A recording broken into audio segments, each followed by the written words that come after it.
Before we go there, you talked about something very interesting. I've had this debate with a lot of my friends, uh feminism.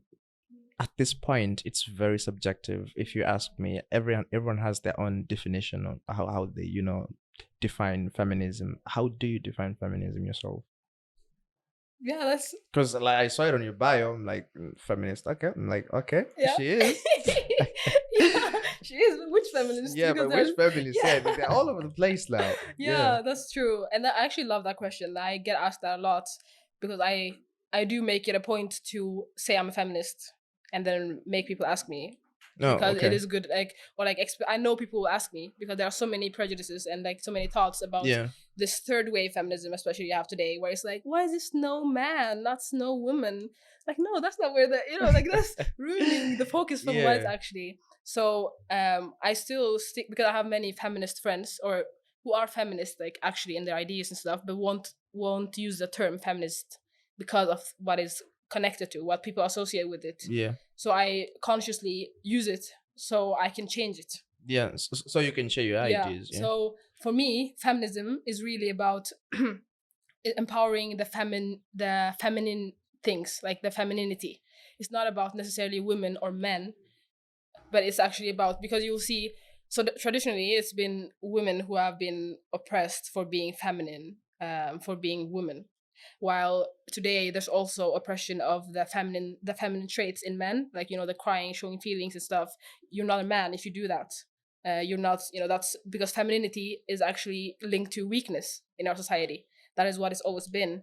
So the fight feminism is about like gender equality, but in the shape that we have to lift up femininity. Femininity is not weakness, it's strength, because you have masculinity and femininity. Those are energies that we all have, and we execute them at different times. And men have more of masculinity often than women do, and women do more have more of their femininity.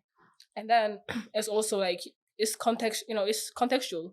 If I go to a job interview, I will use more of my masculine traits because that's being about being assertive, about being more like doer, like kind of selling myself. I have to have this task orientation, which is connected to masculinity. While with friends, whether you who's a man too, you would have to use more of your feminine traits with like people orientation, warmth, like this kind of like patience, being more of maybe taking in than giving energy, because masculinity is about like doing while Yeah. femininity is about like taking. Yeah, Receiving. receiving. Like yeah, taking would be like taking. Taking is the word. Yeah, taking is bad. Yes, receiving, and just like being a listener, and that's strength. That's not that's just as good. Talking is as good as listening. If Yeah. not, even listening is better, because you would actually, like, maybe you don't get to say whatever you're saying, but by Yeah. listening you're growing in your mind and your Yeah. ideas are Yeah. evolving in a way no one can see, but they are in your, like, they're it's happening, all this is Yeah. happening in your Yeah. body. Yeah. So that is what my feminism is, like lifting up the The femininity. feminine side. Yes, Yeah. in the world. And that is also, you see it in the nature, you see it in countries, because let's say the native indigenous culture is more feminine, it's more connected, you're present, you're in the, like, you're connected with the nature, mother earth. Even a lot of African, like, Yeah. traditional, yeah, ways of living before colonialism and all that, it's a lot about, it's a feminine traits to it. And that's really just, that's beautiful, and I think humans need femininity and we need masculinity, but we need to figure out when am I going to use which. And we need a society that is not telling us that your femininity is your weakness, so leave it at home. Yeah. And that's what's happening in third wave feminism, Big because boys don't cry. yeah, right.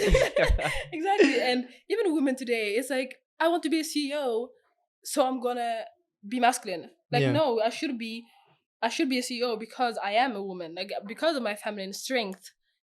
And so that is essentially what I call feminism. Okay, okay. I think I like your definition of being a feminist, because right now when you ask someone who is a feminist, they're gonna give you a very different definition to that, of which personally I don't like. I'm opposed to it. What is it? Which kind of definitions have you Mm, experienced? I don't need a man, less Yeah, independent, I don't need. whatnot, whatnot. I'm not gonna have Yeah, I'm children. gonna I'm have not gonna what? children. Yeah, I'm not gonna And do it's stuff. Yeah, sad because you have, like, imagine women's bodies can do this magical thing, like create a whole human being. Like that's You- but we created together, don't you think? yeah, you do, like we do, but still, like there's the body, like You the hold it in. yeah, you have Yeah, it in there, and it's yeah, like, I guess, like it develops, or in the all yeah. this process happens there, and it is a two-man job, of course. You can't do that by yourself, but still, like, to neglect that kind of like beautiful, like that art that you can Yeah, create with just like that you're gifted, like you don't do anything for it, you just have. And of course, I have a lot of empathy and sympathy for those who can't give birth, and there's a lot of women who can't do that. But I feel that we as women, we should actually look at that as a strength, like that is a, we're making the world, more and yeah, bigger yeah. and whatever. While, but then the issue is that in capitalist systems where efficiency and capital is seen, put above human lives, of course, you don't want, there are women who don't want to give birth because then they can't have a job, they can't. I remember my teacher told me, that she was giving birth to all her kids before she finished her masters, so that they could she could get hired easily, because most employers, if you're a woman in your, like, I don't know, 20s. That's in Norway. Yeah, in Norway, if in your 20s you're a young woman, who still don't have your kids, then they know that, okay, maybe she's going to, give birth in the next year or so or more, so we're going to, we have to give her a lot of money and the whatever, the mother leave and Yeah, stuff. yeah. So we would rather, so that Get even somebody that. who already has kids. Yes. So even that, that shows you that really these women who don't want to give kids, it's not entirely their fault, because it is the system telling us if we do, we're not going to be valued as much. So it's a kind of like a two-edged sword where we need to love the magic that can happen